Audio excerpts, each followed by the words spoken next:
The deadline was 47 seconds away when CEO Victoria Sterling leaned against her mahogany desk, arms crossed, her diamond-studded watch catching the fluorescent light like a weapon. The server room hummed with desperation as her top 3 engineers huddled around computer screens, sweat beading on their foreheads despite the Arctic air conditioning.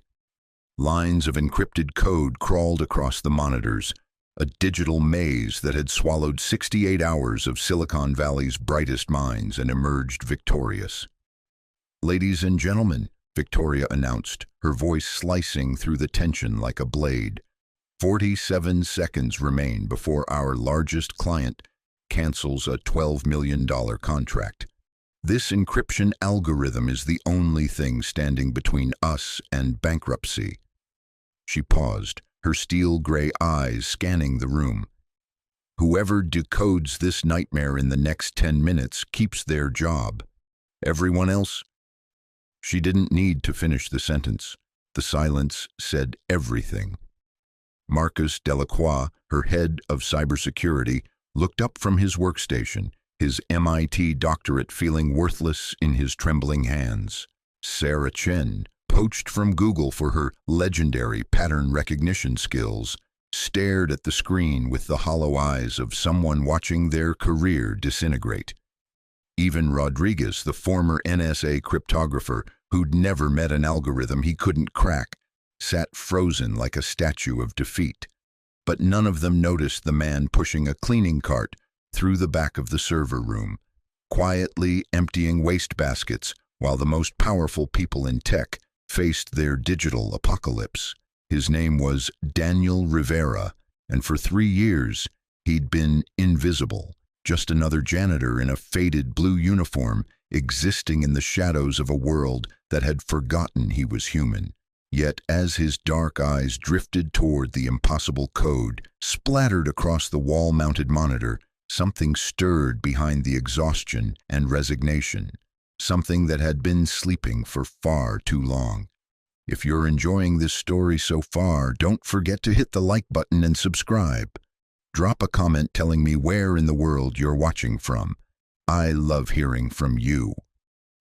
The encryption algorithm glowed on the screen like ancient hieroglyphics, mocking every cybersecurity expert in Silicon Valley who'd tried to conquer it.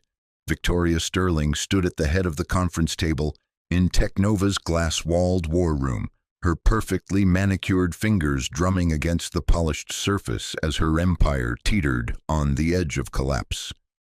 "Remind me again," she said, her voice carrying the kind of calm that precedes a volcanic eruption, "how exactly we arrived at this particular version of hell."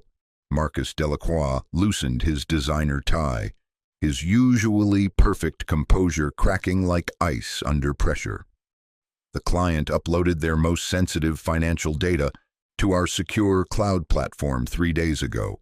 Banking records, trade secrets, merger, documents, everything worth stealing in the corporate world. Then this happened." He gestured helplessly at the screen.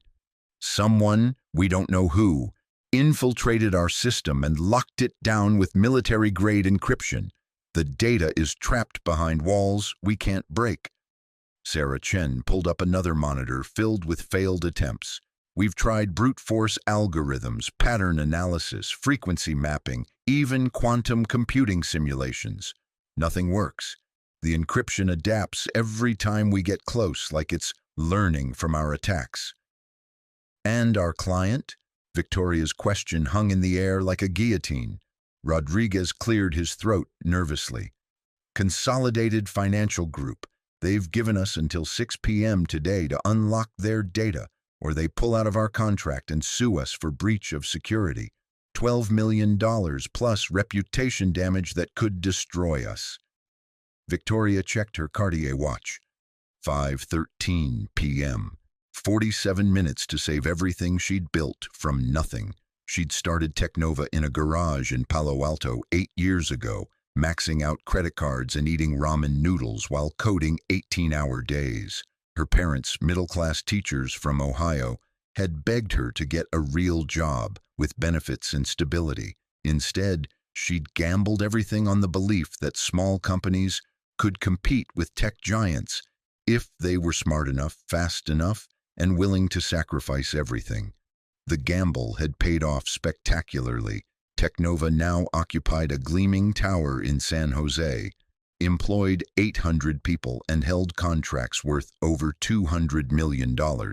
Victoria had graced the covers of Forbes, Fortune, and Wired.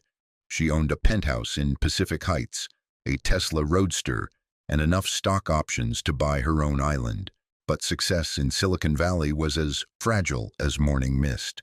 One security breach, one failed contract, one whisper of incompetence could send even the mightiest companies plummeting into irrelevance. Victoria had seen it happen to others, brilliant entrepreneurs reduced to cautionary tales in 18 months or less. "Ma'am?" Marcus's voice interrupted her thoughts. "Should we contact outside consultants, NSA contractors? Maybe someone with government clearance could—" 45 minutes isn't enough time to bring in outside help, Victoria snapped. "We solve this in-house, or we don't solve it at all." She turned to face the dozen engineers scattered throughout the room, all of them staring at their screens with the desperate intensity of people watching their livelihoods evaporate. These weren't ordinary programmers. They were MIT graduates, former Google employees, Stanford PhDs who commanded six-figure salaries precisely because they were supposed to be capable of miracles. "New rule," Victoria announced, her voice carrying across the room like a general addressing troops before battle. "Whoever cracks this code gets promoted to senior architect and receives a $50,000 bonus. Everyone who doesn't—" She let the implications settle like dust. "Well, let's hope it doesn't come to that." The room erupted into frenzied activity. Keyboards clattered like machine guns as the engineers threw themselves at the problem with renewed desperation. Coffee cups multiplied, energy drinks appeared from nowhere. The air grew thick with the scent of stress and expensive cologne, but the code remained unbroken. At 5:31 p.m., Sarah Chen slammed her laptop shut in frustration. "It's impossible. The encryption changes its structure every time we probe it. It's like trying to solve a puzzle that rebuilds itself faster than we can work." "There has to be a pattern," Marcus insisted, his voice tinged with panic. "Everything has a pattern. Human minds created this. Human minds can decode it." "Maybe," Rodriguez muttered darkly, "it wasn't created by a human mind." Victoria felt her chest tighten.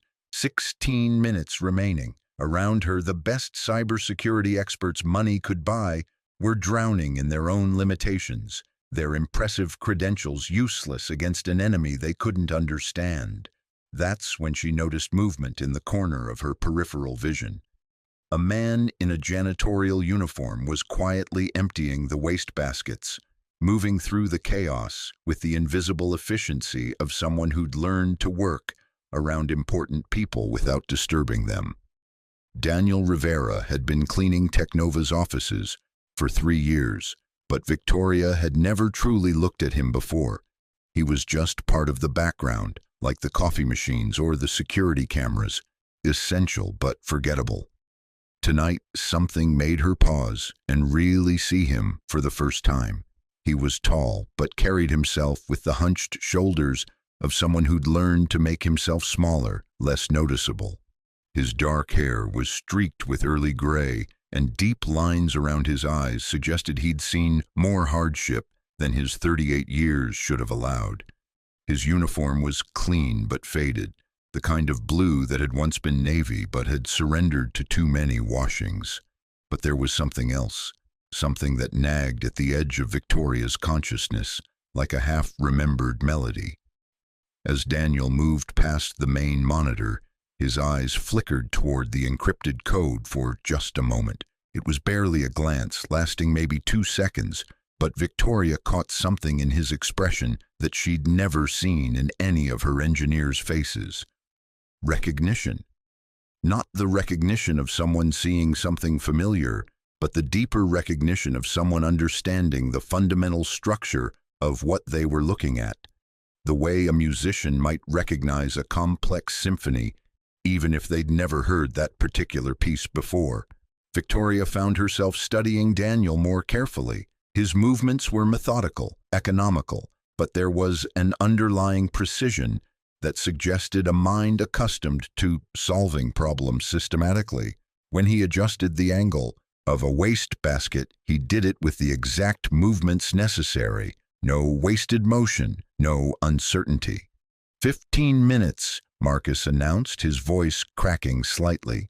Daniel finished emptying the wastebaskets and moved toward the door, pushing his cart with the same quiet efficiency he'd displayed for 3 years. But as he reached the threshold, Victoria noticed him glance back at the screen one more time. This time, she was watching for it. This time she saw what she'd almost missed. Daniel's eyes didn't just look at the code, they read it. For 3 seconds, his gaze moved across the encrypted symbols with the fluid motion of someone parsing meaning from apparent chaos. His forehead creased slightly, the way someone's might when they encountered an interesting problem rather than an impossible one. Then he was gone, disappearing into the hallway like a ghost, returning to its proper realm of invisibility. Victoria stood frozen for a moment, her mind racing through possibilities that seemed too absurd to consider.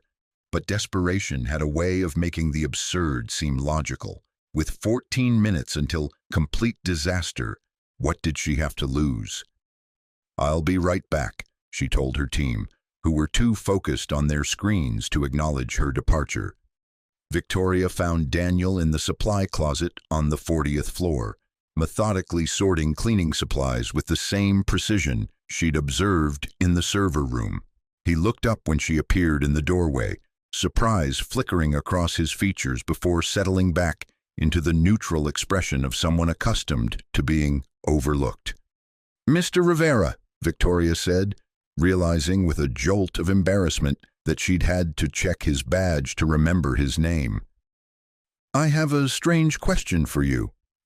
Daniel set down a bottle of disinfectant and turned to face her fully, his dark eyes wary but attentive. "Yes, ma'am?" "The encryption code we're trying to crack downstairs. When you looked at it, what did you see?"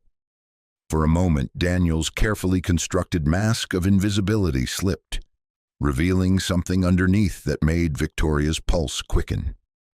Intelligence. Sharp, profound, carefully hidden intelligence. "I'm not sure what you mean, ma'am," he said quietly. "Yes, you are." Victoria stepped closer, her CEO instincts recognizing a negotiation in progress. "You looked at that code like you understood it. Not like you recognized it, but like you understood what it was designed to do." Daniel was quiet for so long that Victoria began to wonder if he would answer at all. When he finally spoke, his voice carried a weight that seemed to transform the supply closet into something more significant. "It's a cascading polyalphabetic cipher with recursive key mutation," he said, the technical language rolling off his tongue like poetry. "Each decryption attempt triggers a shift in the substitution algorithm, making traditional cryptanalysis impossible. But the mutations follow a mathematical sequence that can be predicted if you understand the underlying theoretical framework." Victoria felt her breath catch in her throat. "How do you know that?" Daniel's eyes met hers for a moment, and in them she saw years of stories he'd never told, dreams he'd buried so deep they'd almost stopped breathing. "I know it," he said simply, "because I designed the theoretical framework it's built on." The supply closet suddenly felt as vast as an ocean and as small as a heartbeat. Victoria stared at the man she'd never truly seen before, this janitor who spoke like a professor, who'd been invisible in her building for 3 years while carrying knowledge that could save or destroy her company. "Can you break it?" she asked. Daniel glanced at his watch. a simple digital model that probably cost less than Victoria spent on coffee in a week. You have 12 minutes until your deadline. Can you break it? Victoria repeated. Daniel looked directly into her eyes, and for the first time since she'd known of his existence, he wasn't trying to make himself smaller or less noticeable. Give me 5 minutes, he said, and a computer. Victoria felt something shift inside her chest. Not hope, exactly, but something more fundamental. The recognition that she was standing at a crossroads where everything she thought she knew about intelligence, value, and worth was about to be challenged by a man in a faded uniform who'd been sweeping floors while she'd been building empires. Follow me, she said.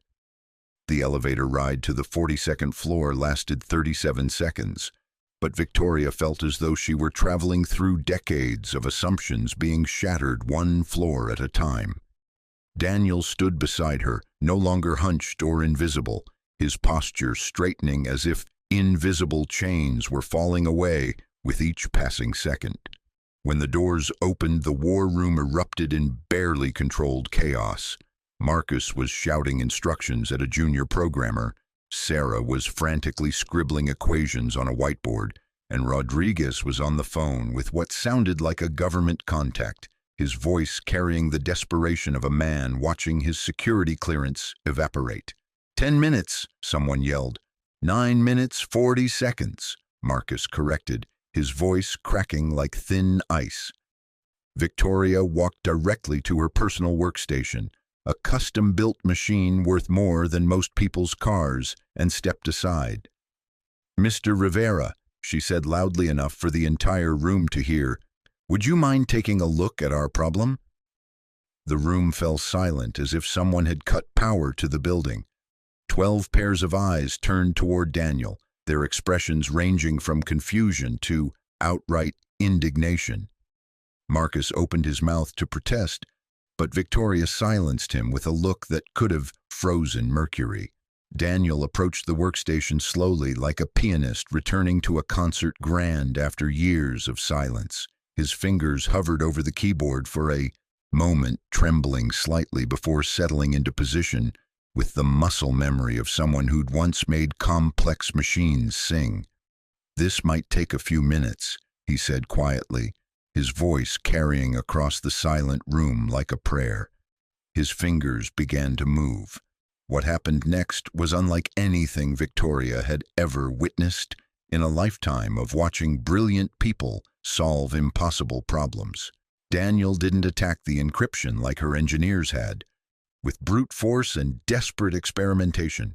Instead, he seemed to dance with it, his keystrokes flowing like water, finding the most efficient path down a mountain. He's mapping the mutation patterns, Sarah whispered, leaning over his shoulder. How is he tracking the cipher shifts in real time? Daniel's screen filled with cascading lines of code, but these weren't random attempts at breaking the encryption. Each line built upon the previous one with mathematical precision, creating a structure that revealed the hidden architecture beneath the digital chaos.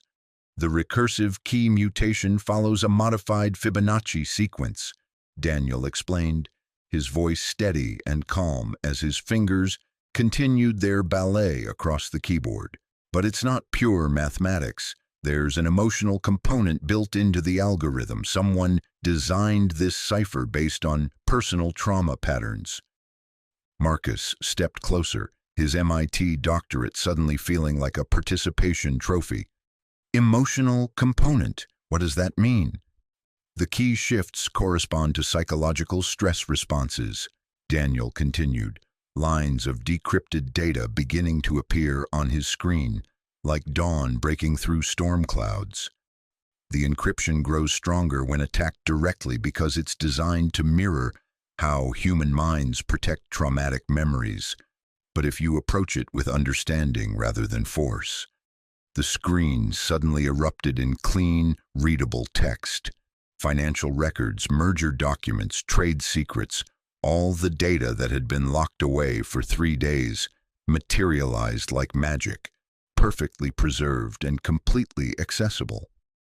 7 minutes, 12 seconds, Daniel said, leaning back in the chair and looking up at Victoria with eyes that were no longer trying to hide. Your data is unlocked. The room exploded into chaos. Engineers crowded around the screen, verifying that the decryption was complete and the data intact. Marcus ran diagnostics to ensure no corruption had occurred. Sarah stared at Daniel's code with the expression of someone witnessing a miracle they couldn't quite comprehend. Victoria felt her knees go weak with relief, but beneath the euphoria was a deeper, more unsettling realization. For 3 years, she'd had one of the most brilliant cryptographers in the world emptying her wastebaskets, and she'd never known he existed. "Mr. Rivera," she said, her voice barely steady, "I think we need to talk." Rodriguez approached Daniel cautiously, like someone meeting a legend they'd only heard about in whispered stories. That approach, the emotional mapping technique, I've never seen anything like it. Where did you study? Daniel's expression shuddered slightly, the walls beginning to rebuild themselves.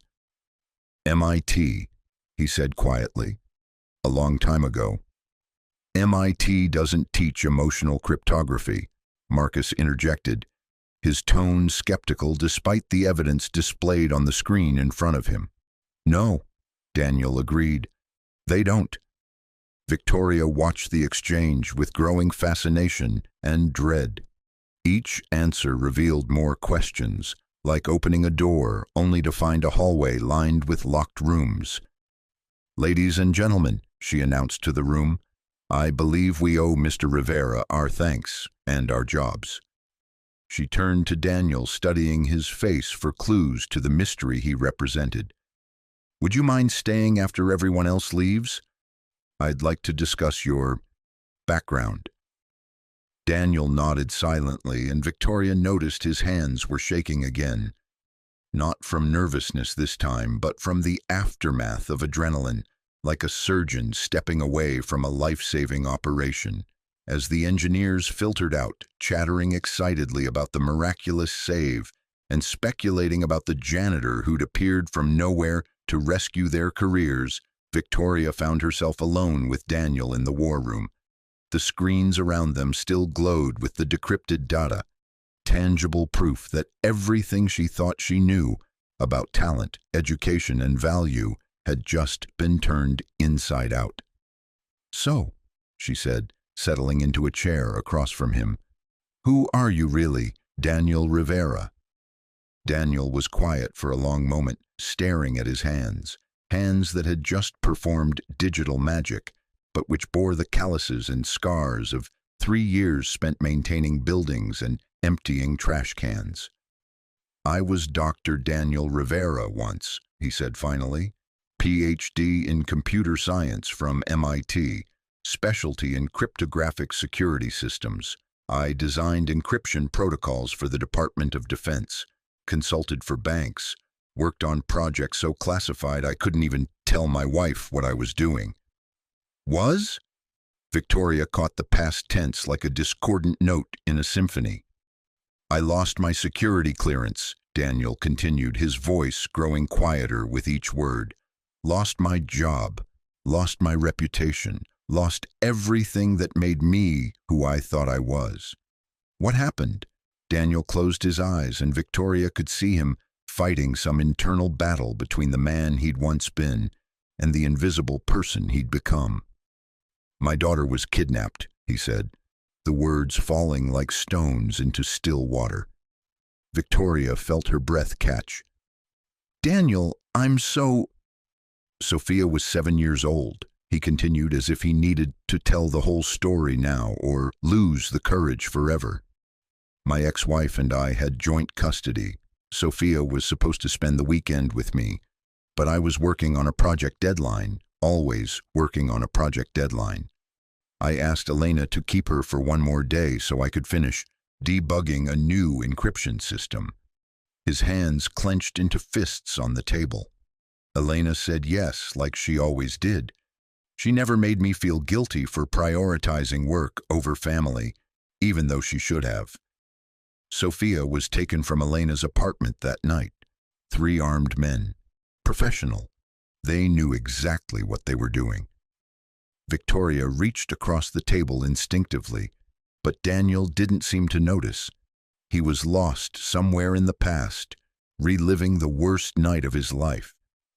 The kidnappers demanded ransom, but that wasn't what they really wanted.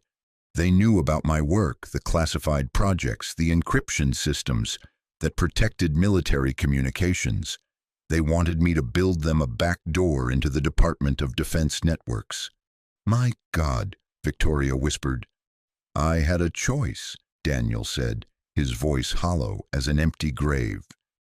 Give foreign agents access to national security systems or watch my 7-year-old daughter die on a live stream.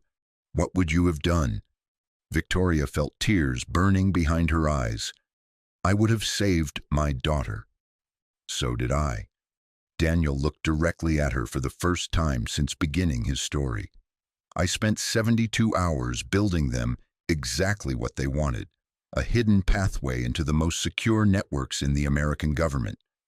I told myself I'd find a way to close it later, after Sophia was safe. Did they return her? Daniel's smile was the most heartbreaking thing Victoria had ever seen, an expression that contained love and loss and regret in equal measure. Yes? Sophia was returned to me unharmed 3 days later, physically unharmed. The psychological damage, that took longer to heal. But you'd compromised national security. The FBI figured it out within a week. My access logs, my code signatures, everything pointed back to me. I tried to explain about Sophia, about the kidnapping, but the evidence was circumstantial. The kidnappers had vanished completely, no traces left behind. To the government, it looked like I'd sold out my country for money. Daniel leaned back in his chair, looking suddenly older than his 38 years. I lost my security clearance, my job, my reputation. No tech company would hire someone suspected of treason. My marriage couldn't survive the stress. Elena blamed me for putting Sophia in danger in the first place by working on classified projects. She filed for divorce and moved back to her family in Mexico. And Sophia? I get to see her twice a year, Daniel said quietly. Christmas and her birthday. Elena remarried, a good man, a teacher who comes home every night for dinner and has never put his work before his family. Sophia calls him Papa now.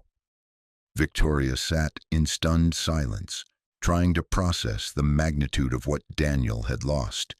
Career, family, identity, everything that defined him as a person, sacrificed to save his daughter's life. How did you end up here? She asked gently. After the divorce was finalized, I moved to San Jose to be closer to Silicon Valley. I thought maybe I could find work in tech, even if it meant starting over at entry level, but my background check kept coming back flagged. No one would take the risk. He gestured around the war room. A friend of a friend knew someone at Technova's facilities management company. They needed a night janitor, someone to clean offices, empty trash, maintain the buildings. It wasn't glamorous, but it was honest work that didn't require a security clearance or a pristine reputation. For 3 years, Victoria said, the pieces finally falling into place.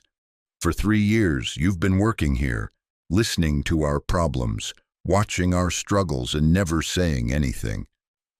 Who would have believed a janitor? Daniel asked with a bitter laugh. And what was I supposed to say? Excuse me, but I couldn't help overhearing your cryptographic crisis, and I happened to be a former government consultant who was suspected of treason. That would have gone well. Victoria leaned forward, her mind racing through implications and possibilities.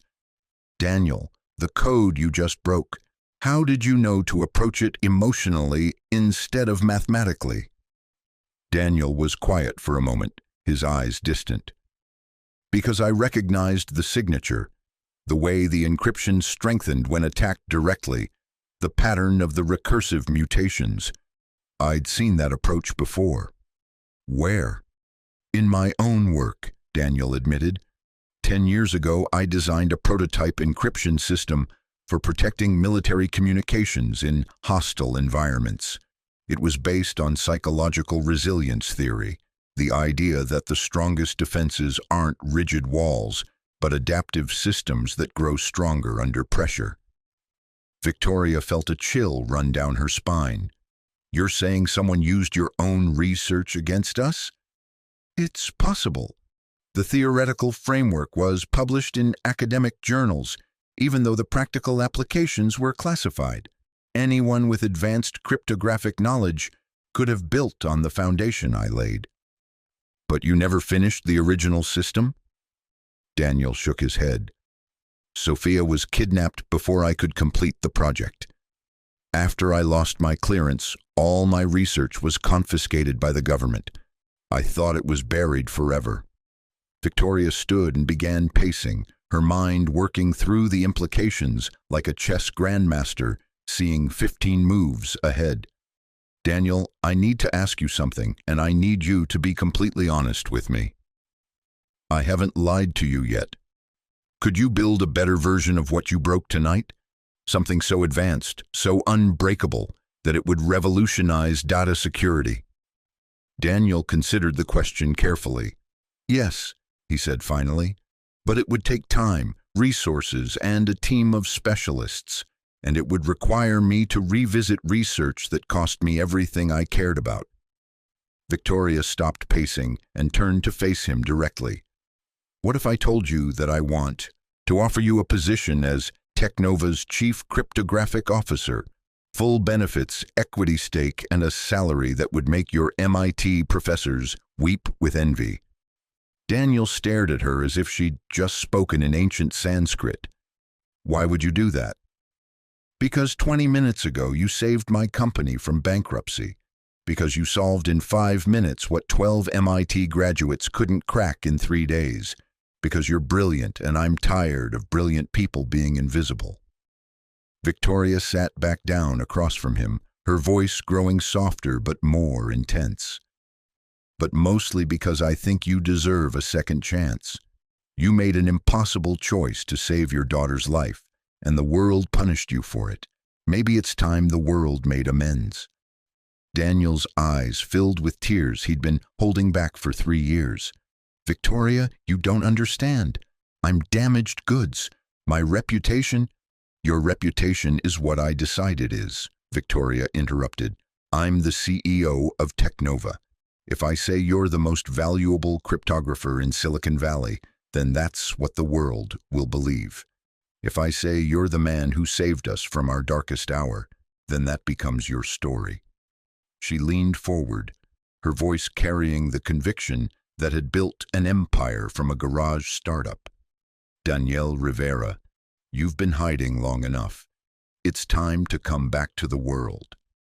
Daniel wiped his eyes with the back of his hand, struggling to process the possibility of redemption after 3 years of invisible exile.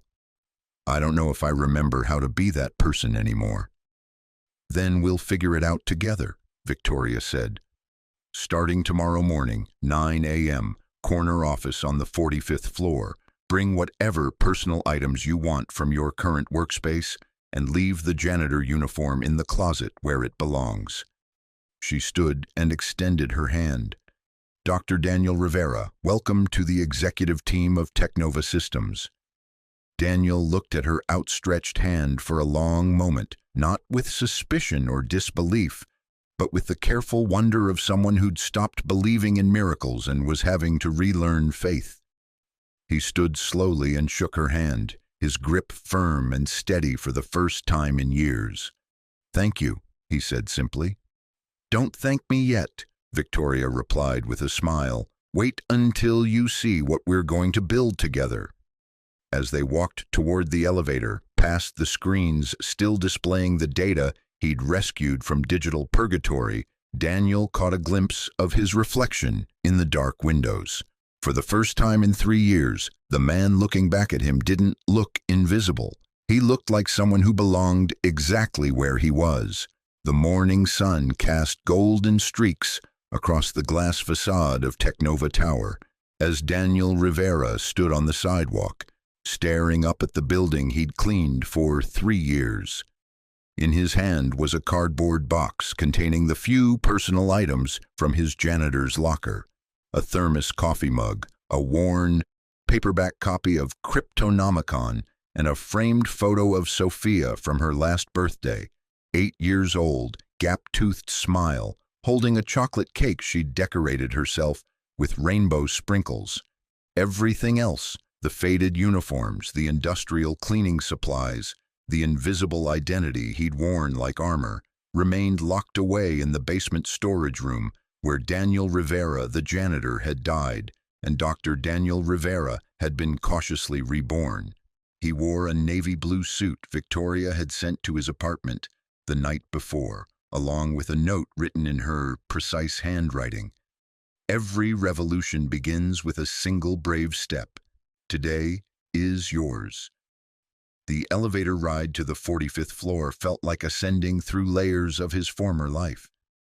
Each floor he passed represented another year of hiding, another month of silence, another day of pretending his mind wasn't capable of solving the problems that stumped million-dollar consulting teams.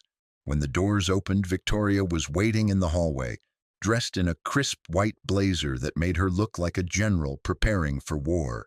But her smile was warm, genuine, free from the careful calculation that usually marked interactions between CEOs and employees. "Ready for your first day?" she asked. "I haven't had a first day at a real job in 3 years," Daniel admitted. "I'm terrified." "Good," Victoria replied. "Terror means you still care about doing it right." She led him down a corridor lined with floor-to-ceiling windows, offering panoramic views of Silicon Valley.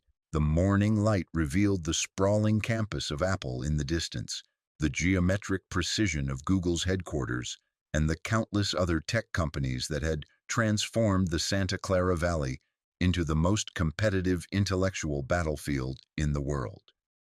"Your office?" Victoria announced, stopping in front of a corner suite with glass walls and a door bearing a nameplate that read, "Dr. Daniel Rivera, Chief Cryptographic Officer." Daniel stared at the nameplate as if it might vanish if he looked away. "This feels like someone else's life."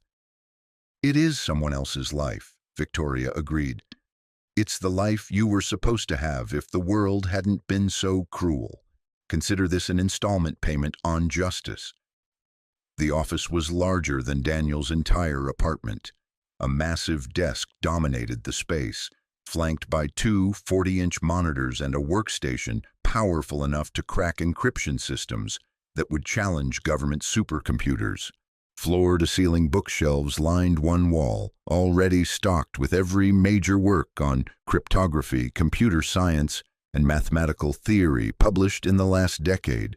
But what stopped Daniel's breath was the far wall, where Victoria had mounted a whiteboard stretching from floor to ceiling, a blank canvas waiting for equations, theories, and breakthrough ideas that had been trapped in his mind for 3 years.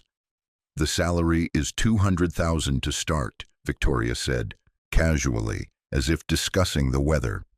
"Plus equity options, full benefits, and a research budget that would make MIT jealous, but more importantly, you have complete autonomy. No oversight, no committees, no bureaucracy. Just you, your mind, and whatever problems are worth solving." Daniel set his cardboard box on the desk and turned to face her.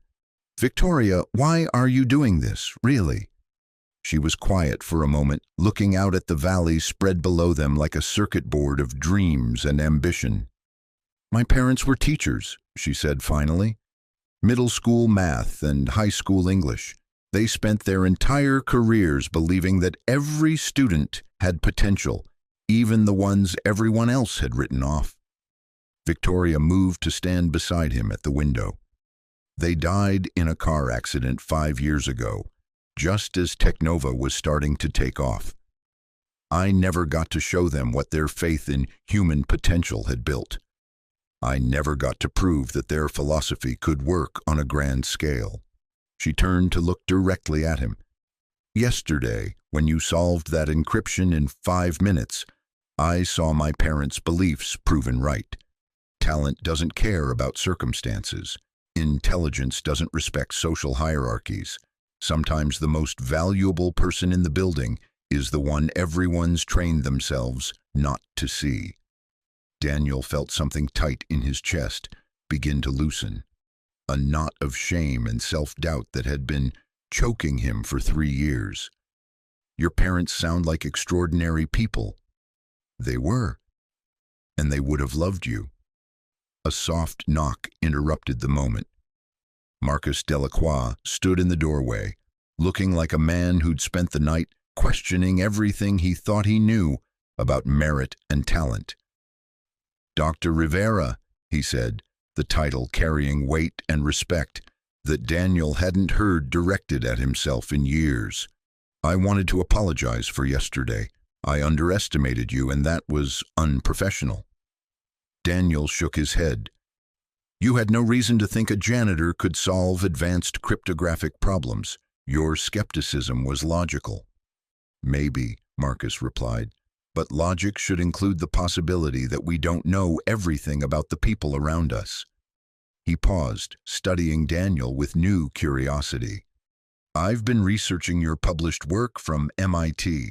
Your theoretical framework for emotional encryption was groundbreaking. Why didn't you pursue it commercially? The familiar shadow passed over Daniel's face, the reflexive shutdown that occurred whenever anyone probed too deeply into his past. But this time, instead of deflecting or disappearing, he took a breath and answered honestly. Personal circumstances intervened, Daniel said. Sometimes life forces you to choose between your career and your family. I chose family. Marcus nodded, something in his expression suggesting he understood there were depths to that choice he wouldn't presume to explore. Well, I'm glad you're here now. We could use someone who thinks differently about security. After Marcus left, Victoria settled into the chair across from Daniel's desk. I should probably warn you, not everyone is going to be as gracious as Marcus. Some people are going to resent your rapid promotion. They're going to question whether you deserve to be here. Daniel smiled wryly. I've been questioning whether I deserve to be anywhere for 3 years. I think I can handle external skepticism. The board meeting is Thursday, Victoria continued. I'll be presenting our new security initiative, and I want you there. Consider it your formal introduction to Technova leadership. What kind of security initiative? Victoria leaned forward, her eyes lighting up with the same intensity Daniel had seen when she'd faced down the encryption crisis. I want to build something that's never existed before, a cryptographic system so advanced, so unbreakable, that it revolutionizes how the world thinks about digital privacy. Daniel felt his pulse quicken.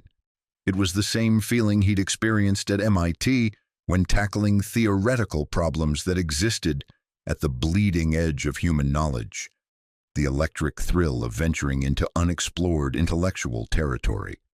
That's ambitious, he said carefully.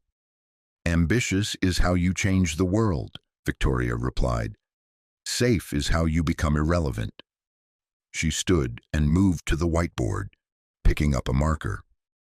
Tell me about emotional encryption, not the published theory, the ideas you never got to explore. Daniel hesitated for a moment, then joined her at the board. For 3 years, these concepts had existed only in his mind, mathematical ghosts haunting the edges of his consciousness. Now, for the first time since Sophia's kidnapping, he was being invited to let them breathe. Traditional encryption is based on mathematical complexity, he began, drawing basic cipher structures on the board. The idea is to create problems so computationally difficult that even supercomputers can't solve them in reasonable time. Victoria nodded. Brute force protection. Exactly, but there's a fundamental flaw in that approach. It assumes attackers will behave logically and persistently. In reality, human psychology plays a huge role in how people approach problem solving. Daniel drew a second diagram, this one showing branching pathways that seem to shift and adapt. Emotional encryption works differently. Instead of static mathematical barriers, it creates dynamic psychological ones. The system learns from each attack attempt and adapts not just its structure, but its behavior.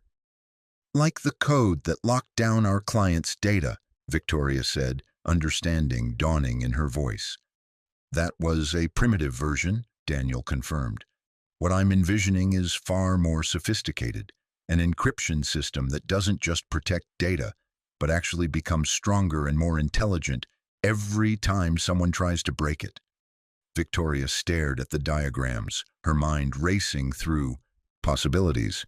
Daniel, something like that wouldn't just be revolutionary, it would be worth billions, maybe tens of billions. It would also be incredibly dangerous in the wrong hands, Daniel said quietly, which is why I never finished the research. But now, Daniel looked at the equations spreading across the whiteboard. Elegant mathematical poetry that expressed ideas he'd thought were buried forever. Now I have a partner I trust, and a reason to believe the technology might be used to protect people rather than exploit them. The next hour passed like minutes as Daniel filled the whiteboard with theoretical frameworks, mathematical proofs, and conceptual architectures that existed at the intersection of computer science and human psychology. Victoria asked questions that revealed both her technical sophistication and her strategic thinking, pushing Daniel to explore implications he'd never considered. The key insight, Daniel explained, sketching a complex flowchart, is that encryption doesn't have to be a wall. It can be a maze that reconfigures itself based on who's trying to navigate it. Authorized users find clear paths. Attackers find themselves lost in psychological rabbit holes that grow more complex the longer they persist. Could such a system be hacked? Daniel paused, considering the question with the careful precision of someone who'd learned that theoretical possibilities had real-world consequences. Eventually, yes, everything can be broken given enough time and resources, but this approach would make the cost of breaking encryption exponentially higher, not just in computational power, but in human expertise and psychological understanding. Victoria set down her coffee cup, her expression growing serious.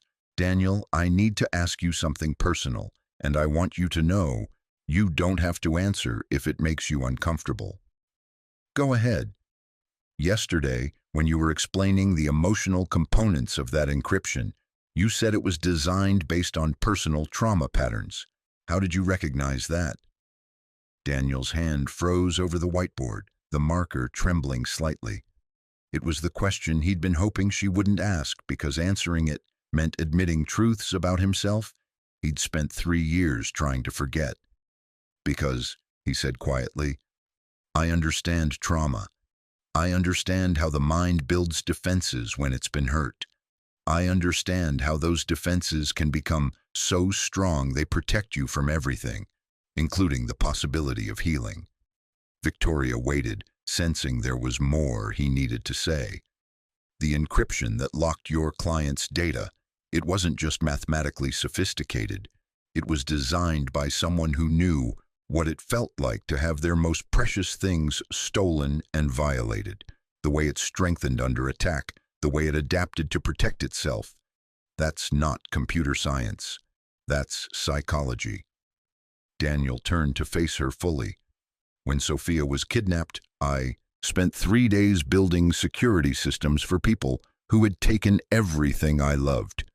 I know what it's like to use your greatest talents in service of your worst fears. Whoever designed that encryption has been where I've been.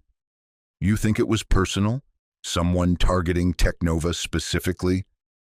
I think it was someone testing their own demons against the world, Daniel replied. The question is whether they're trying to protect something or destroy it. Victoria felt a chill run down her spine. Daniel, what if breaking that encryption yesterday wasn't the end of our problems? What if it was just the beginning? Before Daniel could answer, his computer chimed with an incoming email. The sender line made his blood run cold. From a fellow traveler. Subject, congratulations on your resurrection. Daniel opened the email with trembling fingers. Victoria moved to read over his shoulder, both of them staring at the screen as the message materialized like a digital ghost.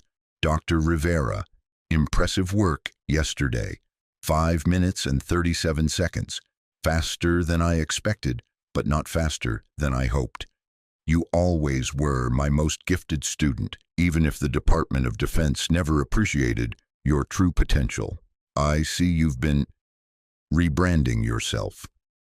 From janitor to chief cryptographic officer in 24 hours. Quite the career trajectory.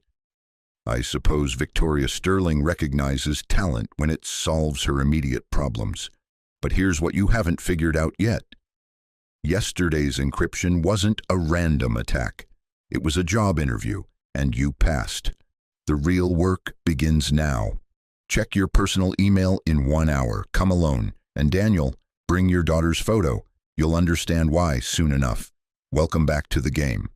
Daniel's face went white as bone. Victoria grabbed his arm as he swayed slightly. Daniel? Daniel, who is M? Daniel stared at the screen, his voice barely a whisper. Dr. Marcus Chen, my dissertation advisor at MIT. He turned to look at Victoria with eyes full of old terror. The man who taught me everything I know about encryption. That's impossible, Victoria said. Your advisor would be in academic records, public databases. Marcus Chen died in a car accident 6 months after Sophia was kidnapped. Daniel interrupted. I went to his funeral. I watched them lower his coffin into the ground. The email disappeared from the screen as they watched, leaving no trace it had ever existed. Victoria and Daniel stared at the empty inbox, both of them understanding that everything they thought they knew about yesterday's crisis had just shifted into something far more dangerous and personal. Daniel, Victoria said quietly, I think we need to call the FBI. No, Daniel replied, his voice gaining strength. If Marcus is somehow alive, if he's behind this, then involving the authorities will just put more people in danger. This is between him and me. You said come alone. You're not seriously considering… Sophia, Daniel whispered, reaching for the framed photo on his desk. He mentioned Sophia. If Marcus is alive, if he's been watching me all these years. Daniel's personal phone buzzed. A text from an unknown number. Check your email, now. Victoria watched Daniel's face cycle through fear, anger, and finally something that looked like grim determination. What does your email say? Daniel opened his personal account, his hands shaking slightly. One new message. No sender identification. Hillview Cemetery. Your advisor's grave. 1 hour. Bring the encryption specs you're developing with Ms. Sterling. Consider this a reunion of minds. Mine, yours, and the one that never got to grow up. Attached was a photograph that made Daniel's world tilt on its axis. Sophia, now 11 years old, sitting in what appeared to be a comfortable living room, reading a book. She looked safe, unharmed, but the implication was unmistakable. He has my daughter, Daniel said, his voice hollow. Victoria felt her chest constrict. Daniel, we have to call… No police, no FBI, no one. Daniel's voice carried a finality that brooked no argument. This is exactly what happened 3 years ago. Marcus taught me that encrypted systems are only as strong as their weakest point, and my weakest point will always be Sophia. Victoria stared at the photo, her mind racing through possibilities and implications. If your advisor is alive, if he's been orchestrating this, why now? Why reveal himself after 3 years? Daniel closed his laptop and moved toward the door. Because I'm finally valuable again. For 3 years, I was just a broken janitor with classified knowledge locked in his head. But now I'm Technova's chief cryptographic officer, developing next-generation security systems with unlimited resources and your backing." He paused at the doorway, looking back at the office that had represented hope and redemption just hours earlier. "He doesn't just want my knowledge anymore, Victoria. He wants your company, and he's using my daughter to get it." "Then I'm coming with you." "No." Daniel's voice was firm. "This isn't your fight." Victoria stepped closer, her CEO authority melding with something more personal and protective. "Daniel, you saved my company yesterday. You brought intelligence and innovation to Technova that we never could have found anywhere else. You think I'm going to let you walk into danger alone? If something happens to me, if something happens to you, it happens to both of us," Victoria interrupted. "You're not invisible anymore, Daniel. You're not expendable, and you're sure as hell not facing this alone."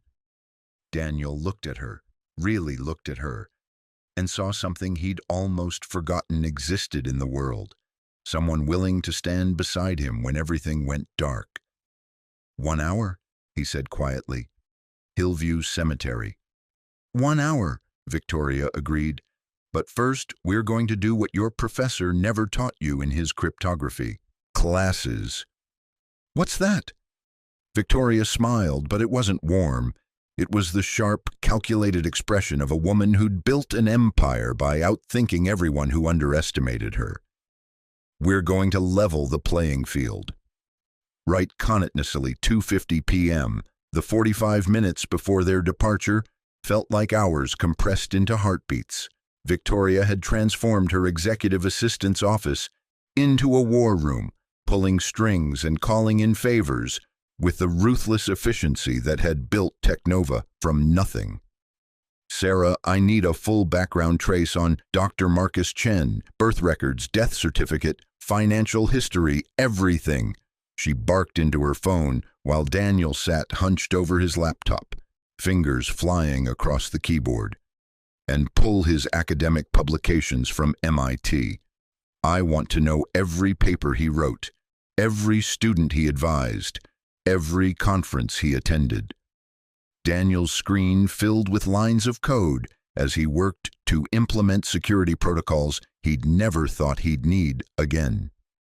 "If Marcus is alive, if he's been planning this for 3 years, then he knows every security measure I'm likely to implement," he said without looking up. "But there's one thing he doesn't know." "What's that?"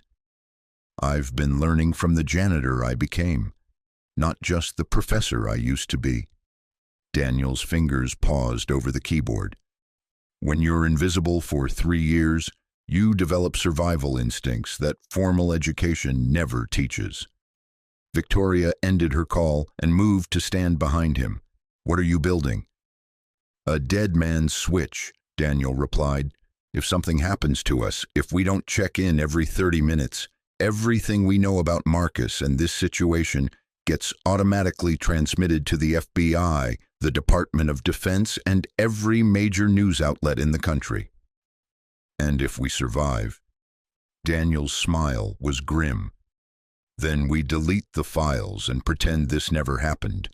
But Marcus doesn't know about the switch, which means he has to keep us alive if he wants to control the narrative." Victoria's phone buzzed with incoming information from her assistant.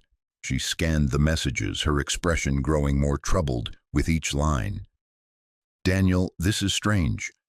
The death certificate for Dr. Marcus Chen shows he died in a single-car accident on Highway 101 6 months after Sophia's kidnapping, but the attending physician who signed the death certificate died of a heart attack 2 weeks later.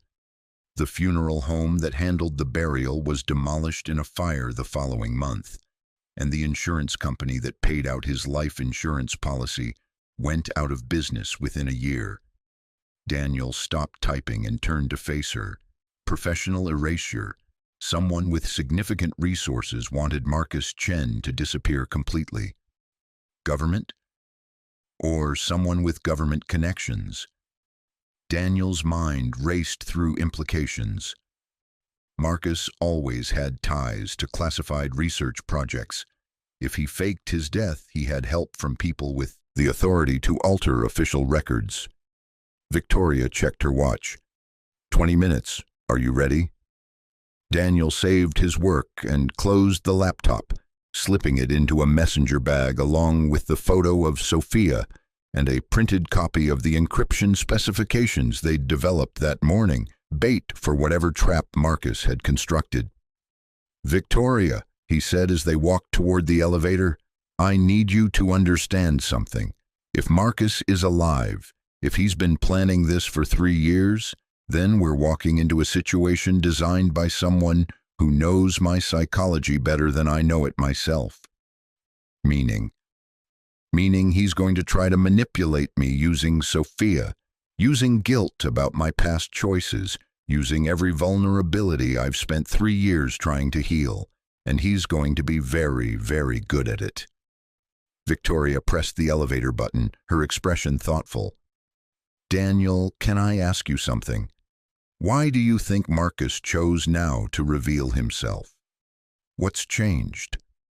Daniel considered the question as they descended through the building he'd cleaned for 3 years as an invisible man and now occupied as an executive. Yesterday, when I broke his encryption, I proved that I'd not only retained my skills, but improved them. I'd learned to think differently, to approach problems from angles that formal education never explores. The janitor's perspective. Exactly. Marcus spent his career training brilliant minds to think in sophisticated, academic ways, but I've spent 3 years learning to solve problems with limited resources, to be resourceful instead of just intelligent. That makes me more dangerous to him now than I ever was as his student. The elevator opened into the parking garage, where Victoria's Tesla waited like a silver arrow pointed toward an uncertain destination. As they drove through Silicon Valley traffic, Daniel found himself studying the familiar landscape with new eyes. I used to think this place was about the future, he said, watching the glass towers of Apple and Google slide past the window. Now I realize it's about control. Information is power, and power attracts people who want to use it for their own purposes. Victoria navigated toward Highway 101, her hands steady on the wheel despite the tension radiating through the car. Daniel, what if this isn't just about you and Marcus? What if Sophia's kidnapping 3 years ago was part of a larger plan? What do you mean? Think about it. Marcus trains you, learns your capabilities, understands your psychological profile. Then Sophia gets kidnapped by people who demand you compromise national security. You comply to save her, but you also get burned by the government and lose your clearance. Daniel felt a cold certainty settling in his stomach. You think Marcus orchestrated Sophia's kidnapping to force me out of government work? I think Marcus needed a cryptographer with your skills, but without government oversight, Victoria replied. Someone desperate, enough to do whatever was necessary, but talented enough to be truly valuable. A weapon he could aim wherever he chose. Exactly, and for 3 years you were hidden away, healing, learning, becoming someone new. Now he surfaces just as you're in position to access Technova's resources and develop revolutionary encryption technology. Daniel stared out at the cemetery gates appearing ahead of them, ornate iron scrollwork spelling out Hillview Memorial Gardens in elegant script. If you're right, then Marcus has been planning this reunion since the day Sophia was taken. Every choice I've made for 3 years has been part of his design. Victoria parked the car near the entrance, both of them sitting in silence for a moment as the weight of their situation settled around them like fog. Last chance to call the FBI, Victoria said quietly. No, Daniel replied, checking his phone for the automatic timer he'd set. 28 minutes until the dead man's switch activates. If we're not back to reset it, the world learns everything we know about Marcus Chen. And if we are back? Daniel looked at her with eyes that had seen too much loss to harbor illusions about happy endings. Then we'll have learned whether the past can be rewritten or whether some debts can never be repaid. They walked through the cemetery gates together, following a winding path lined with oak trees whose shadows seemed to reach toward them like grasping fingers. The afternoon sun cast everything in golden light that felt both beautiful and ominous, as if the world couldn't decide whether they were walking toward salvation or destruction. Marcus Chen's grave was easy to find, a simple black granite headstone in a quiet corner of the cemetery, surrounded by neat rows of other markers representing other lives that had ended too soon. The inscription was sparse. Dr. Marcus Chen, 1965-2021, beloved teacher and scholar. Beloved by whom? Daniel muttered, staring at the lie carved in stone.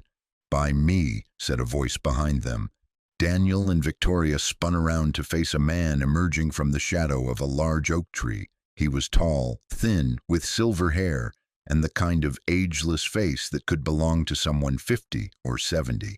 His clothes were expensive but understated, the uniform of someone with wealth who didn't need to advertise it.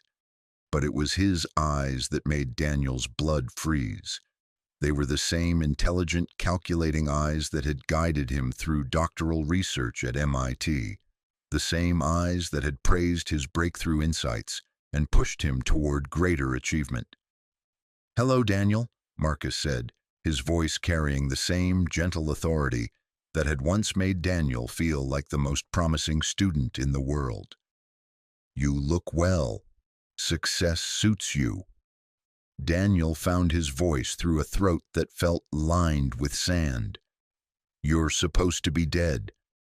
"Death is just another kind of encryption," Marcus replied with a slight smile. "And like all encryption, it can be broken if you understand the underlying code." Victoria stepped slightly forward, placing herself between Marcus and Daniel. "Dr. Chen, I presume?" "I'm Victoria Sterling." Yes, the brilliant CEO who saw past Daniel's janitor uniform to recognize his true value. Marcus's smile widened. "You have excellent instincts for hidden talent, Ms. Sterling. I imagine that's why Technova has been so successful." "What do you want?" Victoria asked bluntly. "Want?" Marcus chuckled. "My dear, I've already gotten what I wanted. Daniel is exactly where he needs to be, developing exactly the technology I need him to develop, with access to exactly the resources I require."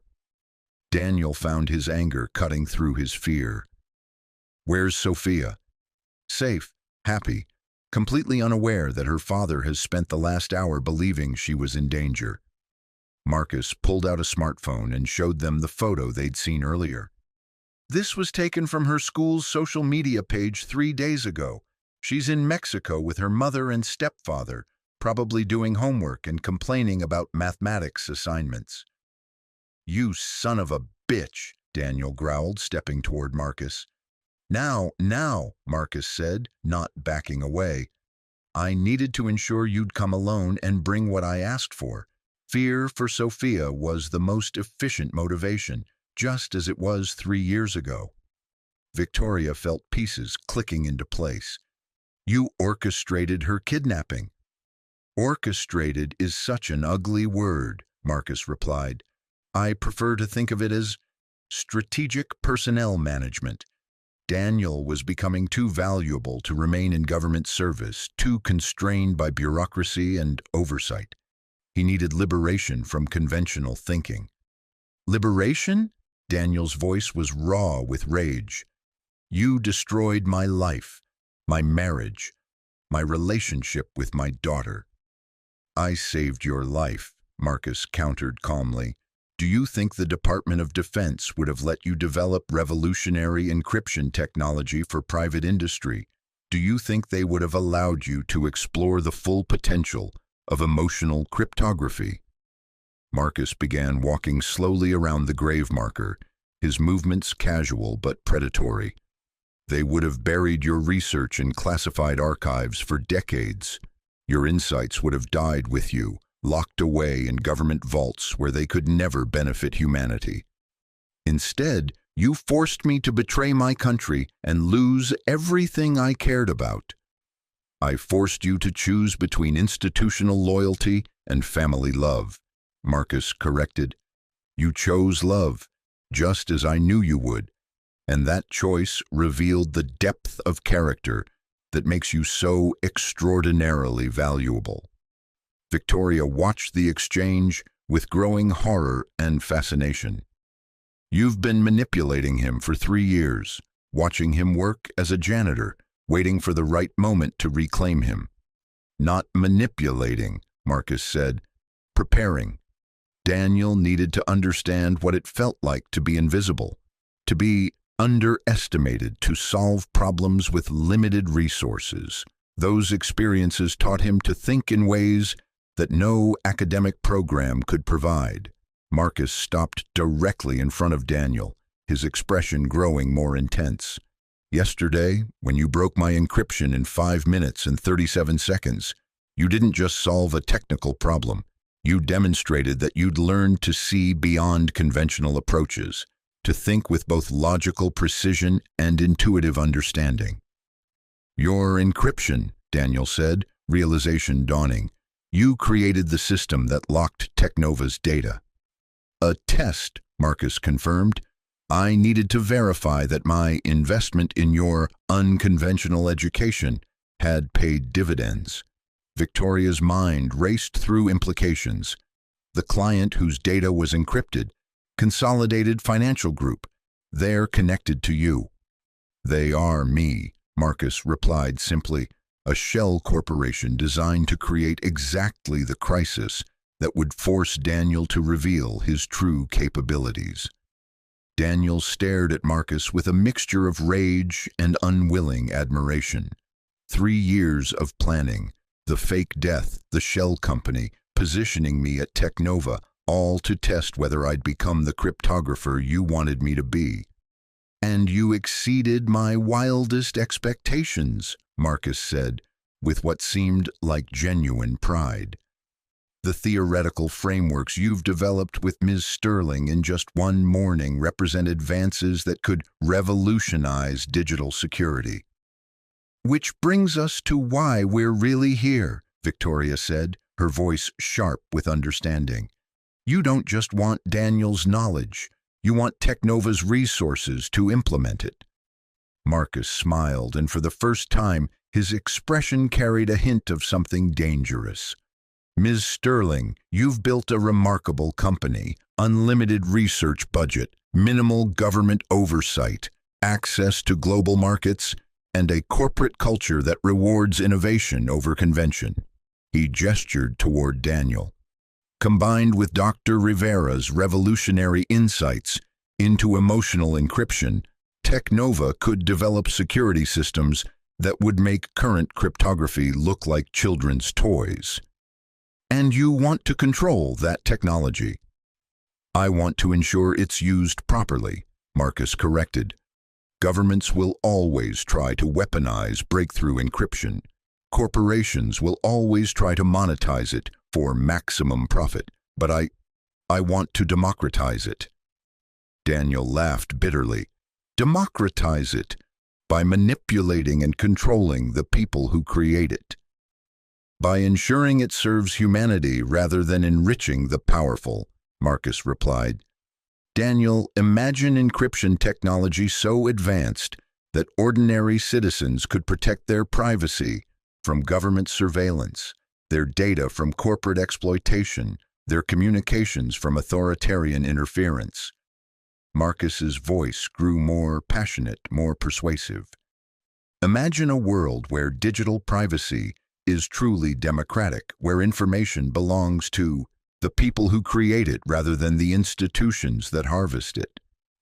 Victoria felt herself being drawn into Marcus's vision despite her revulsion at his methods. That's actually a noble goal.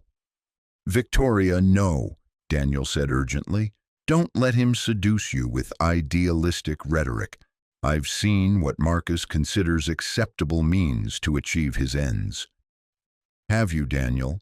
Marcus asked quietly. Have you really? Or have you only seen the immediate consequences without understanding the larger purpose? Marcus moved to stand beside the gravestone bearing his own name.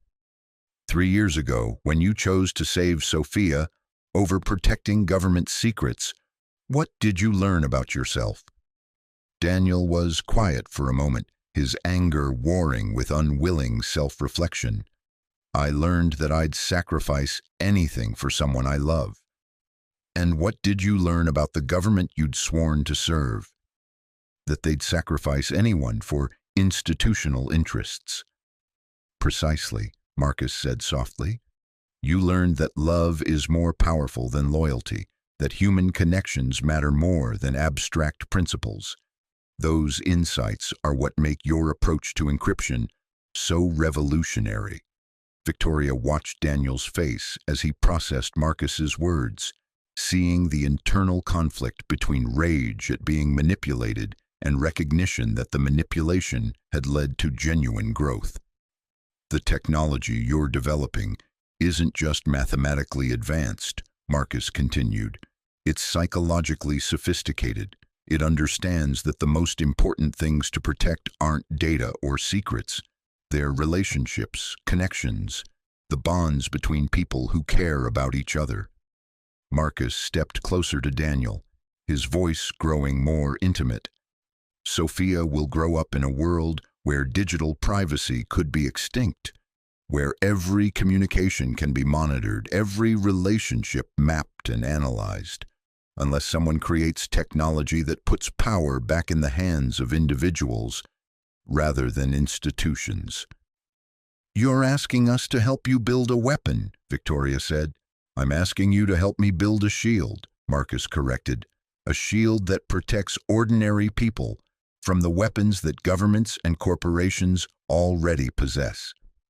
Daniel looked back and forth between Marcus and Victoria, seeing the seductive logic of Marcus's argument warring with the undeniable cruelty of his methods. Marcus, if your goals are truly noble, why the deception? Why the manipulation? Why not simply approach us honestly? Because honest approaches are easily detected, easily countered by the very institutions I'm trying to circumvent, Marcus replied. Daniel, you have a security clearance flag that makes you radioactive to government agencies. Victoria runs a company that could be shut down or acquired if the wrong people decided she was developing dangerous technology. Marcus gestured around the cemetery at the peaceful setting that masked the intensity of their conversation. This way, you develop the technology while believing it's your own idea, your own choice. No coercion, no external pressure, just two brilliant minds collaborating on problems that fascinate them. Victoria felt her phone vibrate with a timer reminder. Daniel, we have 15 minutes before the dead man's switch activates. Marcus raised an eyebrow. Dead man's switch? Clever, though unnecessary. I have no intention of harming either of you. You're far too valuable. What happens if we refuse to cooperate? Daniel asked. Nothing, Marcus replied, surprising them both. You return to Technova, continue developing encryption technology, and live your lives. I remain dead, you never see me again, and Sophia continues growing up safely in Mexico. And if we agree to work with you? Marcus's smile was answer enough. Then we change the world together.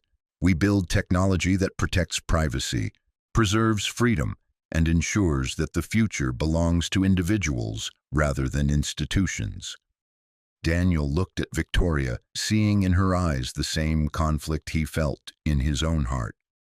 Marcus's methods were manipulative and cruel, but his goals were genuinely noble. The technology they were discussing could indeed revolutionize privacy protection, or it could become a weapon in the hands of someone who'd already demonstrated his willingness to destroy lives for strategic purposes. I need time to think, Daniel said finally. Of course, Marcus replied, but not too much time. The window for developing this technology without government interference is narrowing. Take 48 hours, then contact me through the email address that will appear in your personal account tomorrow morning." Marcus began walking toward the cemetery exit, then paused and turned back. "Daniel, one more thing. The encryption you broke yesterday, that wasn't the most sophisticated system I've developed. It was barely an appetizer compared to what's possible when brilliant minds collaborate freely." "Are you threatening us?" Victoria asked. "On the contrary," Marcus replied. "I'm promising you the opportunity to participate in the most important cryptographic breakthrough in human history. The choice, as always, is yours." Marcus disappeared into the shadows between the oak trees, leaving Daniel and Victoria standing beside a gravestone bearing the name of a man who wasn't dead, contemplating a decision that could reshape their lives and potentially the world. "10 minutes, Victoria said, checking her phone. "Let's go," Daniel replied, taking her hand as they walked quickly toward the car. As they drove back toward Technova Tower, both of them were quiet, processing the magnitude of what they'd learned and the impossible choice Marcus had presented them. "Daniel," Victoria said finally, "what are you thinking?" Daniel stared out at the Silicon Valley landscape, at the corporate campuses where brilliant minds worked to create technologies that could liberate or enslave, protect or exploit, depending on who controlled them. "I'm thinking," he said slowly, "that Marcus was right about one thing. The technology we're developing could change everything. The question is whether we trust ourselves to control it, or whether we trust him." Victoria pulled into the Technova parking garage as Daniel's phone buzzed with a 5-minute warning. They had just enough time to reset the dead man's switch and begin planning for a decision that would determine not just their futures, but potentially the future of digital privacy itself. As they rode the elevator back to the executive floors, both of them understood that their lives had just become exponentially more complicated and infinitely more important. If you're hooked on this story, make sure to subscribe and turn on notifications so you never miss an upload. Your support means everything and helps me bring you more emotional stories like this one. The 48 hours Marcus had given them passed like a fever dream of sleepless nights and desperate planning. Daniel and Victoria had barely left Technova Tower, surviving on coffee and takeout while they wrestled with the most important decision of their lives. The executive floor had become their bunker, whiteboards covered with equations, risk assessments, and moral calculations that couldn't be solved with mathematics alone. "We could build it," Victoria said for the 100th time, pacing between the windows overlooking Silicon Valley. "The encryption system Marcus described, we have the resources, the talent, the infrastructure." "The question isn't whether we can," Daniel replied from his position at the computer, where he'd been modeling theoretical frameworks for 36 straight hours.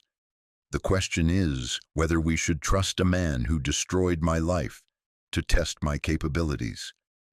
Victoria stopped pacing and turned to face him. "But what if he's right about the larger picture? What if the technology really could democratize digital privacy?" Daniel rubbed his eyes, exhaustion making his thoughts feel sluggish and uncertain. "Victoria, I've seen what Marcus considers acceptable collateral damage in pursuit of his goals. 3 years ago, I thought I was making a choice between my daughter and my country. Now I find out I was just a pawn in his larger game." "But the game might be worth playing," Victoria said quietly. Daniel looked up at her, seeing the conflict written across her face. Victoria Sterling had built her empire by making bold bets on revolutionary technology, by taking risks that conventional wisdom said were impossible. Everything in her CEO instincts was telling her that Marcus's offer represented the opportunity of a lifetime. "You want to do it," Daniel said. It wasn't a question. "I want to change the world," Victoria replied. "I want to build something that matters more than quarterly profits and market valuations, and I think Marcus might be offering us that chance." Daniel's computer chimed with an incoming email. The sender line made his stomach clench. Tomorrow's opportunity. Daniel and Victoria, I trust you've had adequate time to consider our conversation. The technological specifications I'm attaching to this message represent what's possible when brilliant minds are freed from institutional constraints. Review the attachments. Understand what we could build together. Then meet me tomorrow at 3 p.m. at the address I've provided. The future is waiting. Daniel opened the first attachment and felt his breath catch in his throat. The technical specifications weren't just advanced, they were revolutionary, representing quantum leaps beyond current cryptographic theory. The mathematical elegance was breathtaking, like reading poetry written in the language of pure logic. Victoria, look at this, he said, his voice filled with unwilling admiration. Victoria leaned over his shoulder, scanning the equations and architectural diagrams. This is incredible. Daniel, this isn't just better encryption. This is a complete reimagining of how digital security could work. The specifications described an encryption ecosystem that would adapt and evolve, learning from each attack attempt to become stronger and more sophisticated. But more than that, it outlined a framework for decentralized security that would put cryptographic power directly into the hands of individual users rather than corporations or governments. It's beautiful, Daniel admitted reluctantly, and it would work. Given enough resources and development time, this could actually revolutionize digital privacy. But Daniel closed the laptop and turned to face her fully. But Marcus designed this entire scenario to manipulate us into building it for him. The crisis that brought us together, the revelation of my background, even this moral dilemma, it's all been orchestrated. Victoria sat down across from him, her expression thoughtful. Daniel, what if that doesn't matter? What if the manipulation is irrelevant compared to the potential benefits of the technology? It matters because we'd be giving ultimate power over revolutionary encryption to someone who's already proven he'll sacrifice anything and anyone for his vision of the greater good. Victoria was quiet for a long moment, staring out at the city lights beginning to twinkle as evening settled over the valley. What if we built it anyway? What if we took Marcus's specifications and developed the technology ourselves, without his involvement? Daniel considered the possibility. He'd never allow that. Marcus has spent too much time and energy positioning us to simply walk away if we tried to cut him out. Then what are our real options? Daniel stood and moved to the whiteboard where they'd been mapping out possibilities for 2 days. Option 1. We refuse Marcus's offer completely. We continue developing conventional encryption at Technova, and Marcus disappears back into whatever shadows he's been hiding in. Consequences? We never know what we might have built. Marcus might surface again later, or he might find other scientists to manipulate. And the world continues with incremental improvements to digital security instead of revolutionary ones. Victoria nodded. Option 2?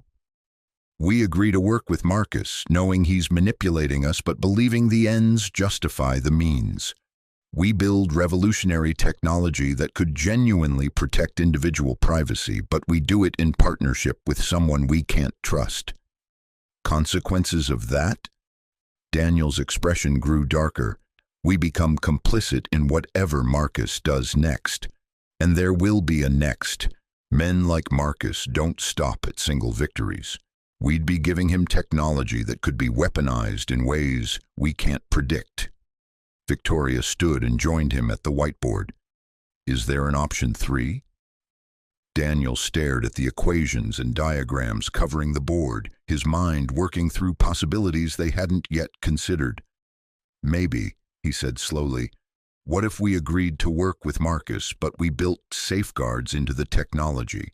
What if we developed the encryption system, but retained ultimate control over how it's implemented? You think Marcus would accept that? I think Marcus needs us more than we need him. The specifications he sent are brilliant, but they require implementation by people who understand both the technical requirements and the psychological frameworks. He can't build this alone. Victoria felt a spark of the same intuition that had built Technova from a garage startup. We go to the meeting tomorrow, but we negotiate from a position of strength instead of desperation.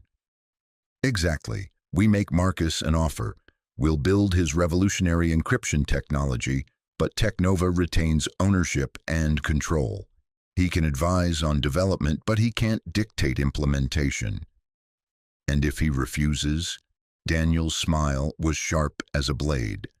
Then we build it ourselves, using his specifications as a starting point. Marcus taught me that the most elegant solutions often use your opponent's strength against them. The next afternoon found them standing outside a nondescript warehouse in an industrial section of San Jose, the kind of place where tech startups were born and died in equal measure. The address Marcus had provided led to a building that looked abandoned from the outside, but hummed with the subtle energy of sophisticated electronics hidden within. Daniel pressed the buzzer beside an unmarked door. After a moment, the lock clicked open with an electronic whisper. Inside, they found themselves in a space that looked like a cross between a university laboratory and a high-tech fortress. Banks of computers lined the walls, their screens displaying scrolling code and complex mathematical visualizations. The air hummed with the white noise of cooling systems and electromagnetic fields. "Welcome to my retirement project," Marcus said, emerging from behind, a workstation that looked like it belonged on a spaceship. "What do you think of my little sanctuary?" Victoria surveyed the equipment with professional appreciation. "This must have cost millions. How does a dead man afford technology like this?" "Death is surprisingly profitable if you plan it correctly," Marcus replied with a slight smile. "Government contracts, academic consulting, private research. I had diverse revenue streams before my official demise." Daniel walked slowly through the laboratory, recognizing equipment that represented the cutting edge of cryptographic research. "Marcus, this isn't a retirement project. This is a weapons development facility." "Everything is a weapon in the wrong hands," Marcus said calmly. "The question is whether we put these particular weapons in the right hands." "Meaning yours?" "Meaning ours," Marcus corrected. "Daniel, Victoria, I didn't invite you here to be my employees. I invited you here to be my partners." Victoria stepped forward, her CEO instincts engaging. "Then let's talk about partnership terms. Technova retains full ownership of any technology developed. You provide consultation and expertise, but we maintain control over implementation and distribution." Marcus laughed, a sound both amused and condescending. "My dear Victoria, I'm afraid you've misunderstood the nature of our relationship. You see, I don't need your permission to proceed with development."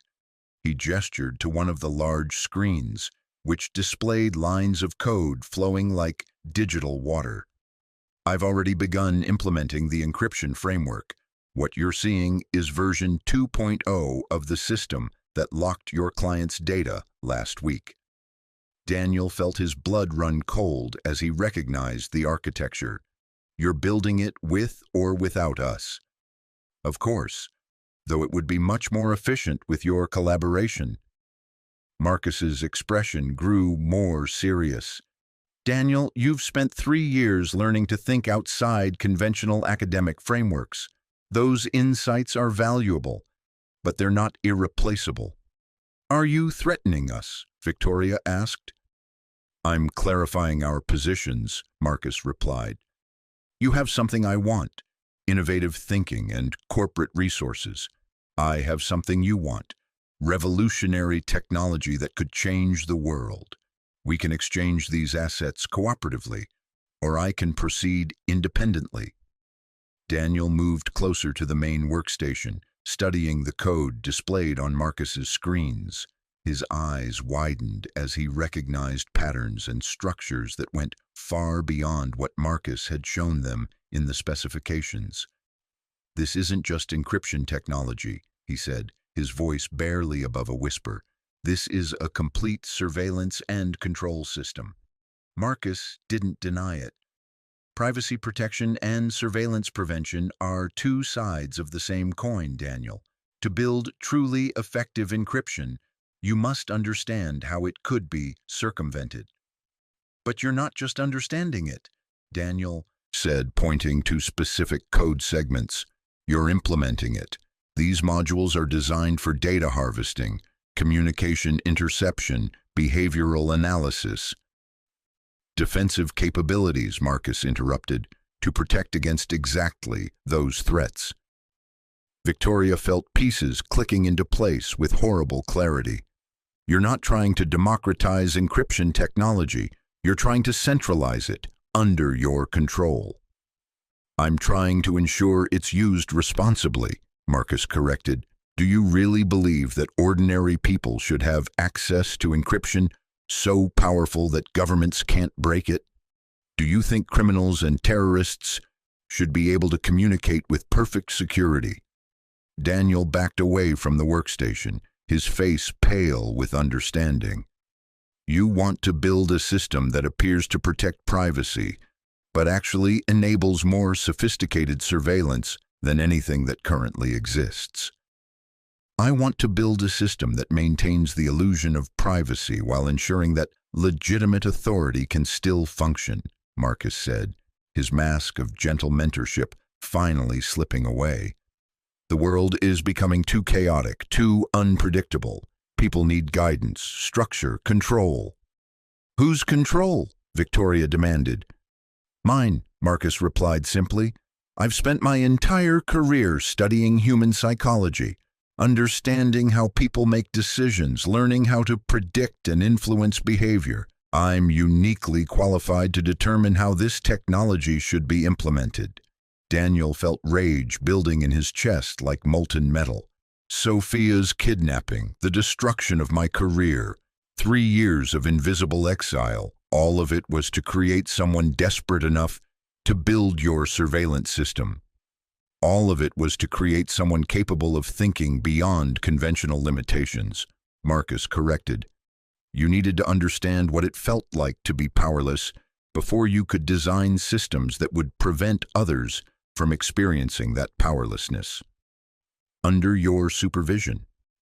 "Under rational supervision," Marcus said. "Daniel, you've seen what happens when encryption technology falls into the wrong hands. You've experienced the consequences of uncontrolled information. Would you really prefer chaos to order?" Victoria watched the exchange with growing horror and determination. Marcus had revealed himself completely now, not as a visionary seeking to democratize privacy, but as a would-be tyrant seeking to centralize control over information itself.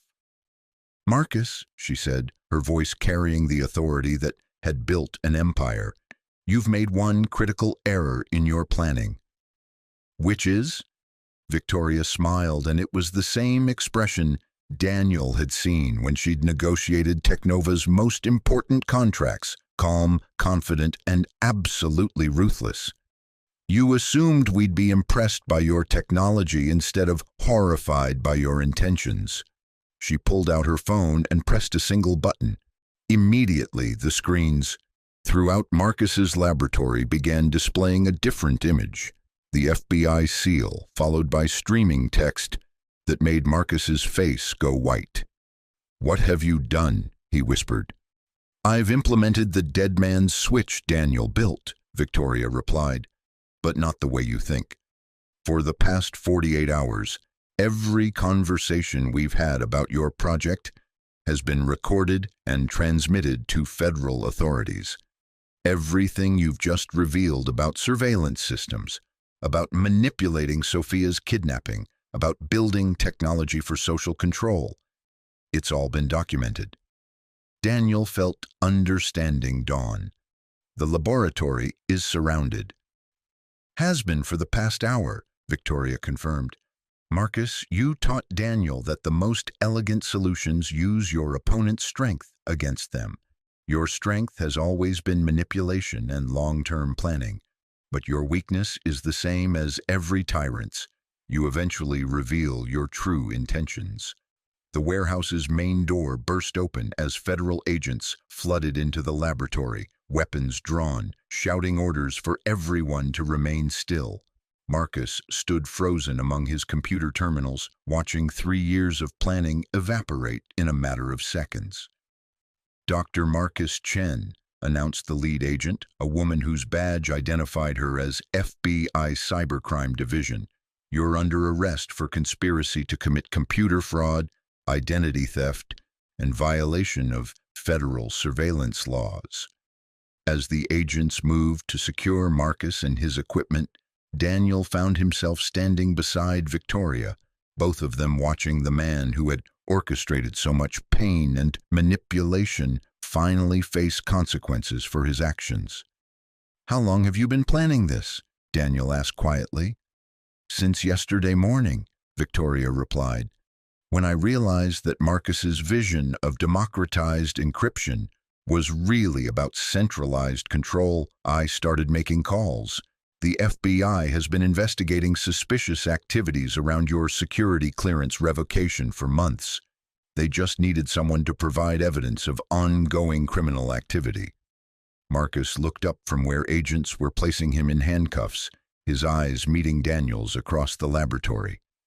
"You could have changed the world," he said, his voice filled with bitter disappointment. "We still can," Daniel replied, "just not the way you wanted." As the agents led Marcus away, Victoria turned to face Daniel fully. "So what happens now?" Daniel looked around the laboratory, at the sophisticated equipment that would be seized as evidence, at the revolutionary technology that would be studied and potentially implemented by people with more ethical oversight than Marcus Chen. "Now we go back to Technova," Daniel said. "We build encryption technology that actually protects privacy. Instead of enabling surveillance, we do it transparently with proper oversight and without manipulating anyone's life to achieve our goals." Victoria smiled, not the sharp, competitive expression she'd worn while facing Marcus, but something warmer and more genuine. "That sounds like a worthy project for a chief cryptographic officer and his CEO." 3 months later, Daniel Rivera stood in the same corner office where his new life had begun, looking out at Silicon Valley with eyes that no longer carried the weight of invisible shame. Technova's privacy protection initiative had become the most talked-about project in the tech industry, drawing talent from across the world and interest from governments seeking to implement truly secure communication systems. The encrypted phone on his desk buzzed with an incoming call. The caller ID made him smile. "Sofia, Mexico." "Hi, Papa," came his daughter's voice, clear and warm through the quantum encrypted connection that Technova had developed for personal communications. "Hi, sweetheart. How was school today?" "Good. We're studying cryptography in my computer science class. My teacher says that some companies are building new kinds of security that protect people's privacy without letting bad guys hide their crimes. Is that really possible?" Daniel leaned back in his chair, watching Victoria through the glass wall as she led a meeting with their engineering team. "Yes, Sophia, it's not only possible, it's happening. And someday when you're older, maybe you'll help build systems like that too." "I'd like that, Papa. I want to build things that help people." "You already help people," Daniel said, his voice thick with love and pride. "You help me remember what's worth protecting." After they ended the call, Victoria appeared in his doorway. "Good conversation." "The best kind," Daniel replied. "Sophia wants to study cryptography. She wants to build systems that protect people." Victoria stepped into the office and sat across from his desk. "She sounds like her father. Hopefully she'll be smarter about it," Daniel said with a smile.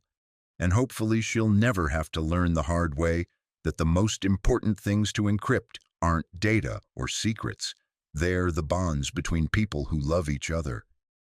Victoria nodded toward the wall where Daniel had mounted the photo of Sophia, alongside a new family picture, himself, Victoria, and Chloe, at a Technova company picnic, all of them laughing at something silly Chloe had said. "Speaking of bonds," Victoria said, "I have some news. The board approved our proposal for the Privacy Protection Institute, full funding, independent oversight, and a mandate to develop encryption technology for humanitarian purposes." Daniel felt something warm spread through his chest. Not the desperate relief he'd experienced when breaking Marcus's encryption, but the deeper satisfaction of building something meaningful with people he trusted. "And the best part," Victoria continued, "is that you'll be running it. Dr. Daniel Rivera, director of the Privacy Protection Institute, with full authority to hire your own team and pursue whatever research directions you think will benefit humanity most." Daniel was quiet for a moment, processing the magnitude of what she was offering. "Victoria, that's more than I ever dreamed of when I was emptying trash cans on the 40th floor." "That janitor and this director are the same person," Victoria said gently. "You just had to remember that being invisible doesn't mean being worthless, and that sometimes the most important transformations happen when nobody's watching." As evening settled over Silicon Valley, Daniel and Victoria worked side by side in the office that had become the headquarters for a revolution in digital privacy. Outside their windows, the lights of countless tech companies twinkled like stars, each one representing dreams of changing the world through technology. But inside their office, two people who had learned that the most profound changes often happened not through grand gestures but through small acts of recognition, seeing value where others saw invisibility, finding potential where others found only problems, building trust where others built walls. Daniel Rivera was no longer invisible, but more importantly, he was no longer afraid of being seen. The code he wrote now didn't just protect data, it protected the possibility that people could communicate with dignity, privacy, and hope.